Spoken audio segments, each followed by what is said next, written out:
നിയമസഭാ തെരഞ്ഞെടുപ്പിന് ഒരു മാസം മാത്രം അവശേഷിക്കെ ഹരിയാനയിൽ കോൺഗ്രസിന് മേൽക്കൈ പ്രവചിച്ചിരിക്കുകയാണ് ഇന്ത്യ ടുഡേയുടെ mood of the nation survey. സംസ്ഥാനത്തെ 10 ലോക്സഭാ സീറ്റുകളിലെ നിലവിലെ ട്രെൻഡാണ് സർവേ പുറത്തുവിട്ടിരിക്കുന്നത്. ഇപ്പോൾ സംസ്ഥാനത്ത് ലോക്സഭാ തെരഞ്ഞെടുപ്പ് നടന്നാൽ 6 സീറ്റിൽ കോൺഗ്രസ് ജയിക്കുമെന്നാണ് സർവേയുടെ പ്രവചനം. ബി.ജെ.പിയുടെ സീറ്റ് അതേസമയം 4 ചുരുങ്ങും. ഇക്കഴിഞ്ഞ പൊതു തിരഞ്ഞെടുപ്പിൽ ഇരു പാർട്ടികളും 5 വീതം സീറ്റുകൾ നേടിയിരുന്നു. വോട്ട് വിഹിതത്തിന്റെ കാര്യത്തിൽ ഇന്ത്യ മുന്നണിയും എൻ.ഡിയും തമ്മിൽ കടുത്ത മത്സരമാണെന്നാണ് സർവേയിൽ പറയുന്നത്. കോൺഗ്രസ് ഭാഗമായ ഇന്ത്യ സഖ്യം 45.8% വോട്ട് നേടുമെന്നും ബി.ജെ.പി നയിക്കുന്ന എൻ.ഡിയുടെ വോട്ട് വീതം 44.2% ആയിരിക്കുമെന്നും സർവേയിൽ പറയുന്നു. 2024 ഇത് യഥാക്രമം 47.61%, 46.11% ആം ആദ്മി പാർട്ടിയും ജനനായക് ജനതാ പാർട്ടിയും ഉൾപ്പെടെയുള്ള മറ്റു പാർട്ടികൾ ഹരിയാനയിൽ കാലുറപ്പിക്കാൻ നടത്തുന്ന ശ്രമം തുടരേണ്ടി വരും. ദേശീയ സംസ്ഥാന തിരഞ്ഞെടുപ്പുകൾക്കിടയിൽ വോട്ടർമാരുടെ വികാരങ്ങളും പ്രശ്നങ്ങളും വ്യത്യാസമുണ്ടായിരിക്കുമെങ്കിലും നിയമസഭാ തിരഞ്ഞെടുപ്പിന് ഒരു മാസത്തിൽ താഴെ മാത്രമേ സമയമുള്ളൂ എന്നത് ഇതിനോടൊപ്പം കൂട്ടി വായിക്കേണ്ടതാണ്. സീറ്റ് എണ്ണത്തിലും വോട്ട് വീതത്തിലുമുള്ള ഈ മാറ്റം ഹരിയാനയിലെ രാഷ്ട്രീയ സാഹചര്യങ്ങളാണ് അടിവരയിടുന്നത്. ഒക്ടോബർ 1 സംസ്ഥാനത്ത് നിയമസഭാ തെരഞ്ഞെടുപ്പ് നടക്കുക. സംസ്ഥാനത്ത് 90 സീറ്റുകളാണുള്ളത്. നിലവിൽ ബി.ജെ.പിക്ക് 40 സീറ്റുകളും കോൺഗ്രസിന് 31 സീറ്റുകളും സ്വതന്ത്രർ, മറ്റുള്ളവർ എന്നിവർക്ക് 19 സീറ്റുകളുമാണുള്ളത്. ജൂലൈ 15 ഓഗസ്റ്റ് 10 ഇടയിലാണ് സർവേ നടത്തിയത്.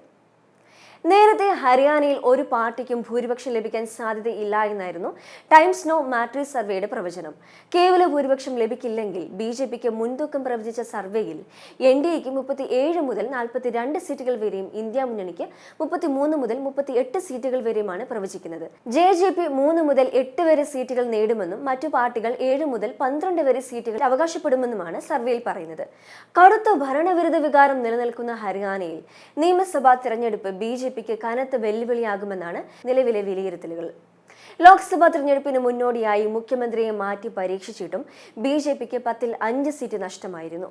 വോട്ട് വിഹിതത്തിൽ കോൺഗ്രസിന് പിന്നിൽ പോവുകയും ചെയ്തു.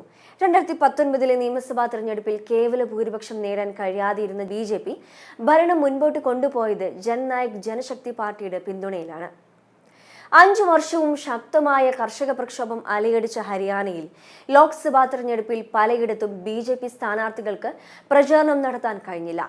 അതേസമയം ഗ്രൂപ്പുകളായി ഭിന്നിച്ചു നിൽക്കുന്ന കോൺഗ്രസിന്റെ സംഘടനാ ദൗർബല്യമാണ് ബി.ജെ.പി 5 സീറ്റിൽ വിജയിക്കാനും ഇടയാക്കിയത്. മുൻ മുഖ്യമന്ത്രി ഭൂപീന്ദർ സിംഗ് ഹൂഡയാണ് കോൺഗ്രസിന്റെ ജനകീയ മുഖം. ലോക്സഭാ തിരഞ്ഞെടുപ്പിലെ മുന്നേറ്റമാണ് കോൺഗ്രസിന്റെ നേതൃത്വത്തിലുള്ള ഇന്ത്യ സഖ്യത്തിന് പ്രതീക്ഷകൾ നൽകുന്നത്. ചരിത്രം പരിശോധിച്ചാൽ പഞ്ചാബിൽ നിന്ന് ഹരിയാന സംസ്ഥാനം രൂപീകരിച്ച 1966 മുതലുള്ള 3 ദശാബ്ദക്കാലം കോൺഗ്രസ് ആണ് സംസ്ഥാനത്ത് ആധിപത്യം പുലർത്തിയത്. 1977 ജനതാ പാർട്ടി അധികാരം പിടിച്ചപ്പോഴും 1987 മുതൽ 91 വരെ ലോക്ദൾ സർക്കാർ ഉണ്ടാക്കിയപ്പോഴും മാത്രമാണ് മാറ്റമുണ്ടായത്. 1996 മുതൽ സംസ്ഥാനത്ത് ബി.ജെ.പി വലിയ മുന്നേറ്റമുണ്ടാക്കിയിരുന്നു. 96 ബി.ജെ.പി ഹരിയാന വികാസ് പാർട്ടിയെയാണ് പിന്തുണച്ചത്. ബൻസിലാലിന്റെ പാർട്ടിയാണിത്. 2000 ഇന്ത്യൻ നാഷണൽ ലോക്ദൾ സംസ്ഥാനത്ത് അധികാരം പിടിച്ചു. ചൗധരി ദേവിലാലിന്റെ പാർട്ടിയായിരുന്നു INLD. പിന്നീട് കോൺഗ്രസ് തുടർച്ചയായ 2 തവണ ഭരിച്ചു. മനോഹർ ലാൽ ഖട്ടർ ആയിരുന്നു സംസ്ഥാനത്തെ ആദ്യത്തെ ബി.ജെ.പി മുഖ്യമന്ത്രി. ഹരിയാനയിൽ ലോക്സഭാ തെരഞ്ഞെടുപ്പ് വേളയിൽ OBC വോട്ടുകൾ ഏകീകരിക്കാൻ മുഖ്യമന്ത്രിയായിരുന്ന മനോഹർ ലാൽ ഖട്ടറിനെ മാറ്റി നയാബ് സിംഗ് സൈനിയെ ബി.ജെ.പി മുഖ്യമന്ത്രിയാക്കുകയായിരുന്നു. ഇത്തവണത്തെ ലോക്സഭാ തെരഞ്ഞെടുപ്പിൽ ജെ.ജെ.പി സഖ്യം ഉപേക്ഷിച്ചാണ് ബി.ജെ.പി മത്സരിച്ചത്. മുഖ്യമന്ത്രിയായി നയാബ് സിംഗ് സൈനി എത്തുകയും ചെയ്തു. പക്ഷേ കാര്യമായി ഗുണം ചെയ്തില്ല. കോൺഗ്രസ് 5 സീറ്റുകൾ പിടിച്ചെടുക്കുകയായിരുന്നു. ബി.ജെ.പിയുടെ സീറ്റുകൾ പകുതിയായി കുറയ്ക്കാൻ കോൺഗ്രസിന് സാധിച്ചിരുന്നു. 90 അസംബ്ലി സീറ്റുകളുള്ള ഹരിയാനയിൽ തെരഞ്ഞെടുപ്പിൽ കടുത്ത മത്സരമാണ് പ്രതീക്ഷിക്കുന്നത്. ഫലം ഒക്ടോബർ 4 പ്രഖ്യാപിക്കും.